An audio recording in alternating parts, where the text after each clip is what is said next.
Hello there, and as usual, I'm Aaron from LastStandGamers, and welcome. So today we're taking a look at another beautiful ship from the Steam Workshop. Now, we've had a look at JP's creations in the past before, but this is his take on an auxiliary ship for his fleet. Not a frontline combat vessel, but something that is in reserve, carrying cargo, as well as a variety of other smaller ships. So we'll start by having a look around the exterior, and then we'll do a bit of an interior tour. So right at the front of the ship, the first thing that takes your eye are these guys, these little green boxes. In fact, these green boxes are filled with cargo containers, and this is just a really cool take on the cargo container concept. And at the bottom here, you can see how it's added these little feet to protect them if you drop them a little bit hard.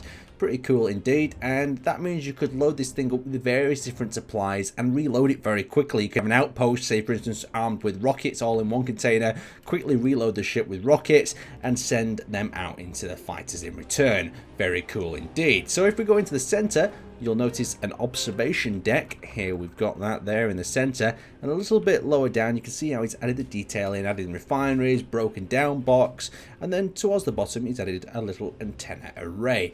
Very beautiful indeed. So if we continue down this bottom area, we come across these small ships tucked in here. Now this is of course a mining, welding and grinding sort of repair bay for various tiny ships with these tiny little functions like that. Very cool indeed. I like the idea of having them out down here, out the way, so when it sets up in an area it can get to work on doing whatever it needs to do. Now as we come along the side, you'll notice two things. First off, you'll notice the massive engine bay, and you'll notice how the actual hangar bay has been reinforced top and bottom with these armored sort of planks. Now these have a very sort of useful work. You see how it's double layered here, double stacked, so if we actually took ourselves into the hull, you can see just how much protection that this upper slab is offering to the hangar bay. Now this has like a double purpose, because on the top here we have landing pads, but them landing pads, since they made them blast door blocks, offer almost triple the protection of a heavy armor block indeed. So it's just a great way of really reinforcing your ship. You can see that cool little thruster there that's been lit up in that section. Hang on, is that a thruster or a light? No, it's just a light. I was misled completely. Wow, it's just a wheel surrounded by a light. Very interesting indeed. So you can see the large hangar bay on the side there, and if we continue working our way to the rear, what I really like about the upper deck though is how these little armoured slabs divide the separate little landing bays. But towards the back we've got this hydrogen sort of orb area that's surrounded by a little cage and then is bright orange. Now not great showing the target to the, well, the weakness to the enemy, but at the same time it's quite cool that it's just an added feature, isn't it? It looks beautiful when you have a look at the overall design. So as we come into the rear area, we've got a very unusual engine configuration. Yes, I know you're probably expecting to have thrusters in this section, but these look like some sort of vents, venting maybe gases or warm engine thrust out into space itself. We actually have the engines on these little antennas. Just look at the detail on each one of these antennas. We've actually got cut down blocks top and bottom, as well as this sort of grated effect so we can see the conveyor here. Now this makes the conveyor a little bit vulnerable, but of course this is not a ship that's going to be on the front line. Now moving around the other side, this ship is not exactly symmetrical. Now you can tell that by the actual bridge is slightly to one side, and you can also tell it by this section here that acts as a small hangar bay. So you can see we've got a variety of fighters. We've got one fighter out there, and we've got a few other hangar bays.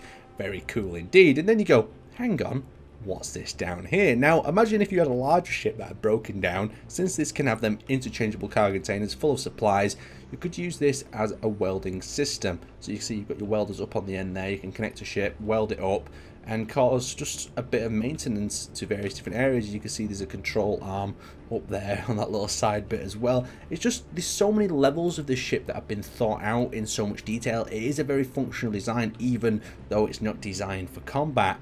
Now let's actually have a look inside, and to start the interior tour we'll actually go around the front and we'll enter through the observation bay. So the observation bay, just a single seat on the front for calling out targets, whatnot, very vulnerable to attack, and you've got little pictures of the ship on either side. Now as we come a little bit further back, we've got what I can only imagine is a planning or sort of control room. So you've got an outline of a ship in red here or something, so you can see what's going on here, and you can have a little conversation with your other crew members about your attack or what you're going to be doing. You go past the fish tank. You always need a fish tank in your ship.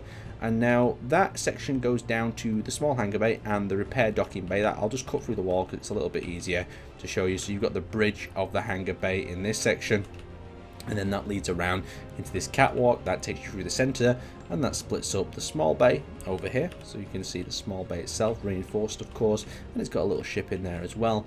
Very cool indeed. So we'll pop back up through the decks and we'll head into the central sort of hull if we can. Try not to get too disorientated by moving through everything. Now each side of these doors, there is 6 in total, and each one of them leads out to them top little platforms that we saw. So you can see that quick little access port, get aboard, transfer supplies. It'd be quite a good trading ship this, due to the amount of access and the amount of ports going around. Now the bridge itself I'm just going to cut through because it's just a labyrinth of tunnels to get up through into this section itself. So you can see we've got the catwalk there, we've got a little bit of protection for this seat, but we still have a very exposed bridge itself, but a very cool little design. I like how it's a little bit off center as well, and it's got that rotating radar dish on the top. Now let's check out exactly how well this ship controls. Now, being a ship of this size and with the amount of gyroscopes I actually saw in the basement of this thing, I've got very high hopes of it. So let's hit the acceleration, see what we've got. Okay, so we've got a pretty average acceleration, but this is what I quite like the look of. Have a look at this maneuverability. We can pretty much move ourselves all over the place. Oh god, I can hear ships and different things crashing around inside. But still, it's just a very nice design. It maneuvers very well. I'd like to see it maneuver with a hangar full of ships, just to see if space engineers would like to take any effect on it.